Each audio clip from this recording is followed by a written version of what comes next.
Vous allez découvrir dans ce film des situations de travail qui présentent des risques pour votre santé et votre sécurité.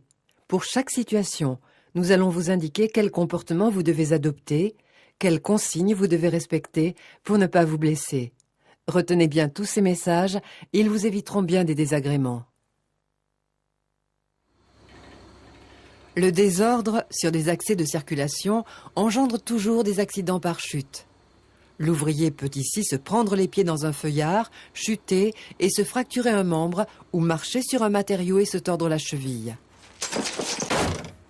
Les gravats, les déchets, doivent être stockés avant d'être évacués sur une aire du chantier qui ne gêne pas la circulation des piétons et des engins.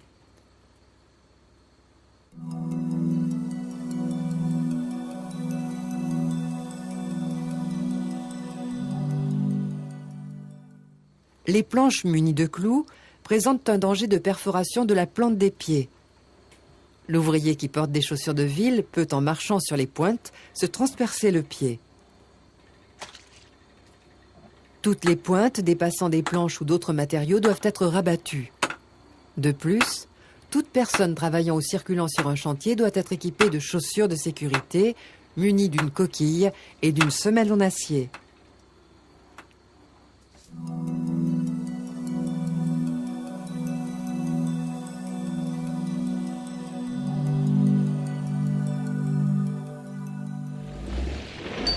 Une tranchée non blindée présente toujours des risques d'éboulement. Un véhicule, un engin de chantier qui passe à proximité peuvent provoquer l'effondrement de la tranchée et ensevelir un ouvrier. Celui-ci peut rapidement mourir étouffé. Les tranchées, lorsqu'elles sont profondes, doivent être blindées. Elles doivent dépasser du sol afin de retenir des matériaux lourds tels que des tuyaux en fonte ou en béton.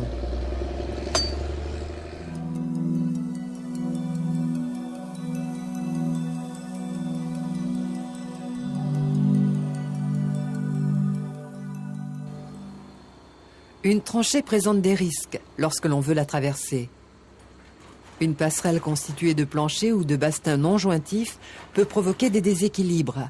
Un ouvrier peut chuter dans la tranchée. Les passerelles de tranchée doivent comporter un plancher plat, uniforme et des barrières de protection sur les deux côtés.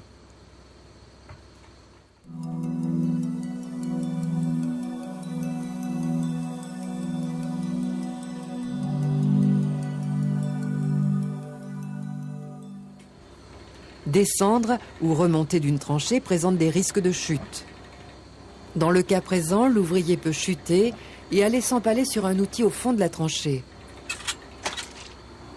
La descente ou la remontée d'une tranchée se fait à l'aide d'une échelle.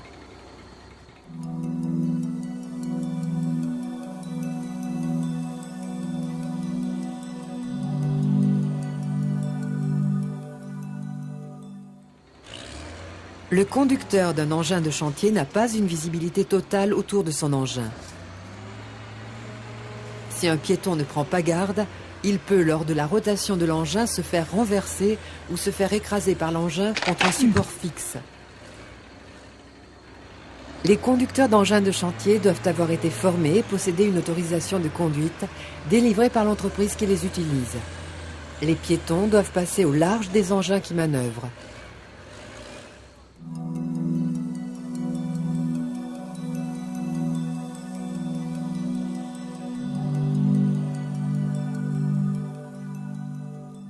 Un véhicule ou un engin de chantier qui manœuvre représente toujours des risques d'écrasement pour les piétons qui circulent sur le chantier. Dans le cas présent, en guidant le camion par l'arrière, l'ouvrier peut chuter et se faire écraser par le camion sans que le conducteur le voie. L'ouvrier doit guider le chauffeur en se positionnant sur le côté du camion, afin d'être vu par le chauffeur et de ne pas être écrasé s'il venait à chuter.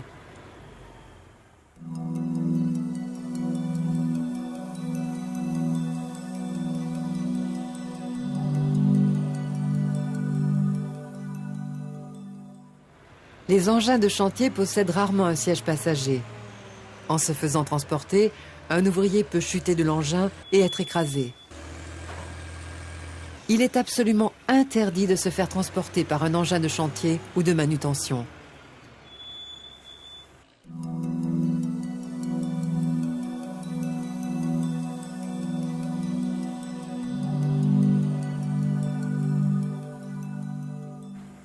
Le poids transporté dans une nacelle élévatrice est limité par la capacité de l'engin. Elles sont conçues pour élever 1 ou 2 opérateurs. En chargeant la nacelle de matériaux, ses capacités sont dépassées et elle peut se renverser. Le conducteur de la nacelle doit posséder une autorisation de conduite délivrée par l'entreprise qui l'emploie. Il doit respecter l'interdiction d'élever des personnes ou des matériaux avec son engin.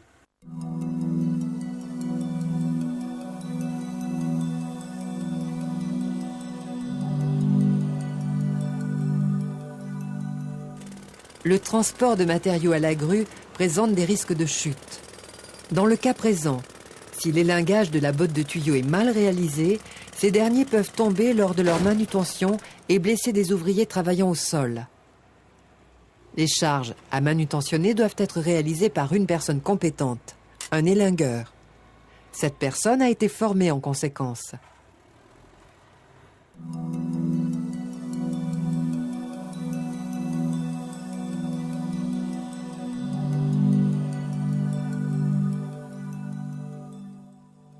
Comme nous l'avons vu dans le cas précédent, le transport de matériaux à la grue présente des risques de chute. Ici, les agglomérés peuvent tomber au cours du transport et blesser des piétons.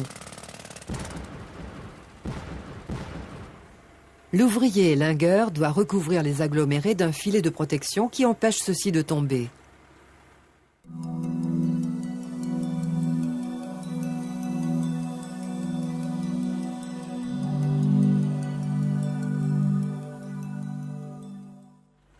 Sur un bâtiment, toutes les parties ouvertes donnant sur le vide doivent comporter une protection collective. Si ce n'est pas le cas, un ouvrier peut, par inattention, par un faux mouvement, chuter dans le vide. Les protections collectives doivent être installées. Leur rôle est d'éviter la chute de hauteur d'un ouvrier.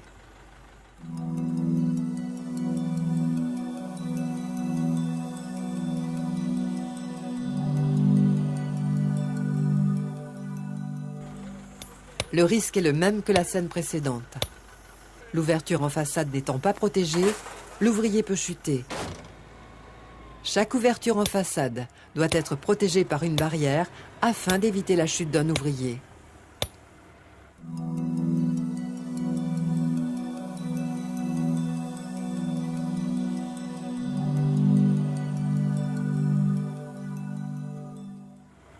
Les escaliers sont des voies de circulation très empruntées, avec des risques de chute très importants. Ils comportent toujours des barrières et rampes. Si ce n'est pas le cas, l'ouvrier peut chuter lors d'un faux pas ou d'une bousculade. Les escaliers doivent être équipés d'une barrière de protection afin d'éviter la chute d'un ouvrier.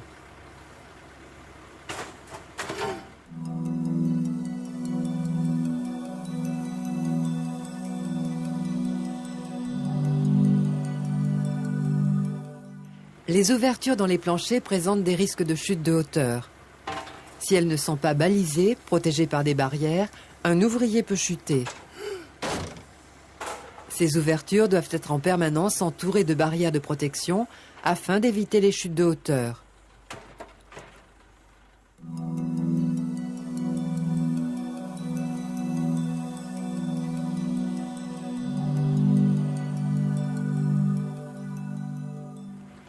Les échafaudages sont des appareils qui, lorsqu'ils sont conformes, permettent de travailler en hauteur en toute sécurité.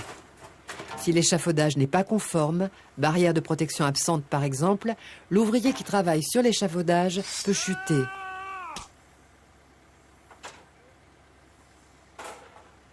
Les échafaudages doivent comporter une lisse, une sous-lisse et une plinthe, afin d'éviter la chute de personnes, d'outils et de matériaux.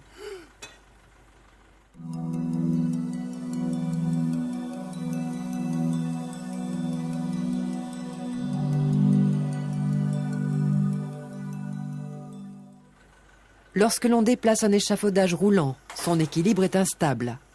Si un ouvrier est resté sur l'échafaudage, il peut, au cours du déplacement, faire basculer l'échafaudage et chuter.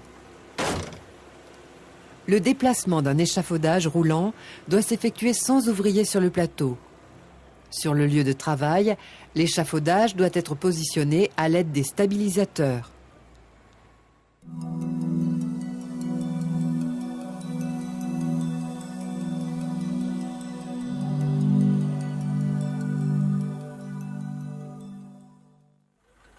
Les échelles sont des appareils qui permettent l'accès à des postes de travail en hauteur.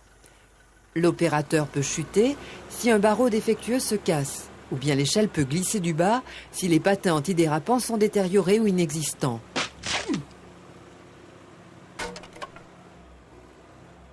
Les échelles doivent être régulièrement vérifiées et réparées, ou changées si les barreaux ou les patins présentent une défaillance.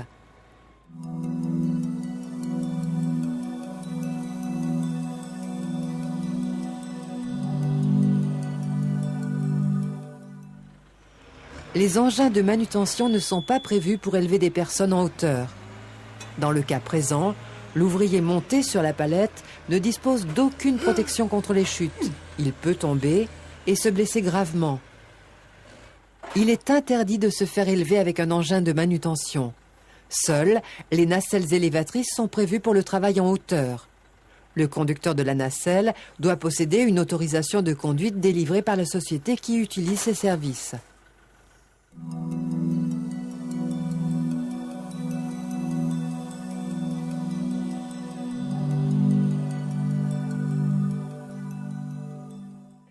Des engins qui roulent sur un fil, une rallonge électrique, les détériorent et peuvent mettre à nu les conducteurs. Un ouvrier qui prend à pleine main le fil électrique peut se faire électriser. Les fils électriques doivent être disposés en dehors des aires de circulation des engins.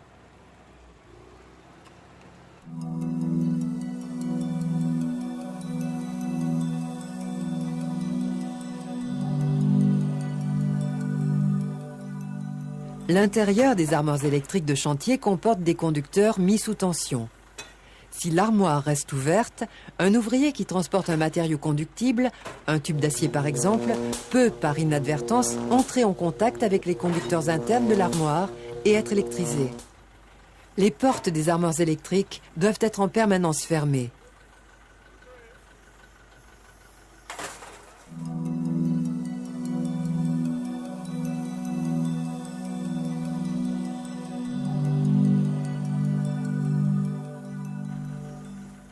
Lorsqu'une ligne électrique aérienne est présente sur un chantier, un engin peut toujours entrer en contact avec elle. Un ouvrier au sol qui toucherait le châssis de l'engin pourrait être électrisé. Le conducteur de l'engin doit posséder une autorisation de conduite délivrée par l'entreprise qui l'emploie. Il doit prendre connaissance des risques de l'environnement dans lequel il manœuvre et agir en conséquence.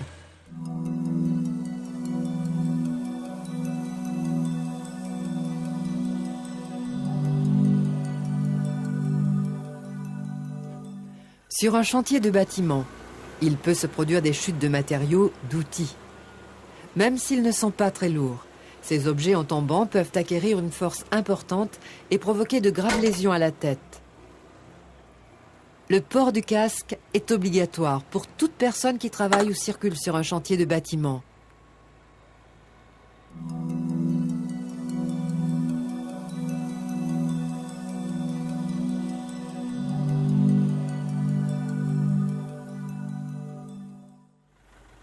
L'évacuation des gravats, des déchets, présente des risques s'ils sont jetés par les ouvertures.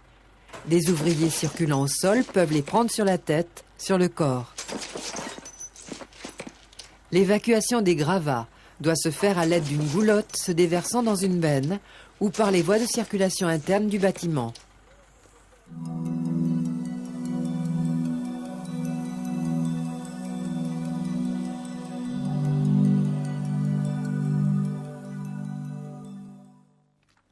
Le travail au marteau-piqueur génère un niveau de bruit important. Les personnes exposées à un niveau sonore supérieur à 85 décibels A peuvent être atteintes d'une surdité.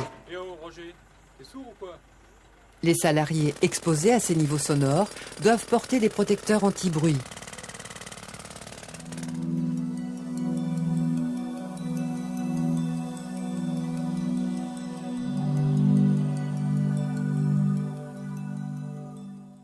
Le tronçonnage de matériaux peut générer une quantité de poussière importante. Si l'ouvrier ne protège pas ses voies respiratoires, il inhale de la poussière et peut être victime de troubles respiratoires importants.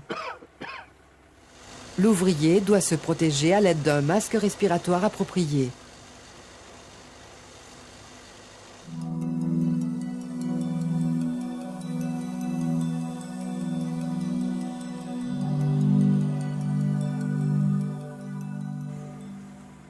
Un repas doit être pris dans de bonnes conditions d'hygiène. En mangeant sur le chantier, l'ouvrier peut avaler des substances nocives ou toxiques qui, même en petite quantité, peuvent provoquer des intoxications graves.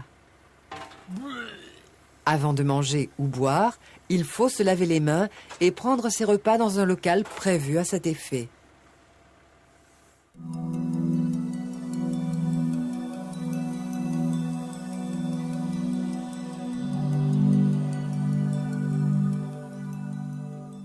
Des soins pratiqués sur le lieu de travail ne présentent pas toutes les conditions d'une bonne asepsie. La plaie mal nettoyée et mal protégée peut s'infecter, s'enflammer. Toute blessure, aussi bénigne soit-elle, doit être soignée à l'infirmerie par une personne habilitée, un secouriste, une infirmière ou un médecin. Le pansement doit être renouvelé.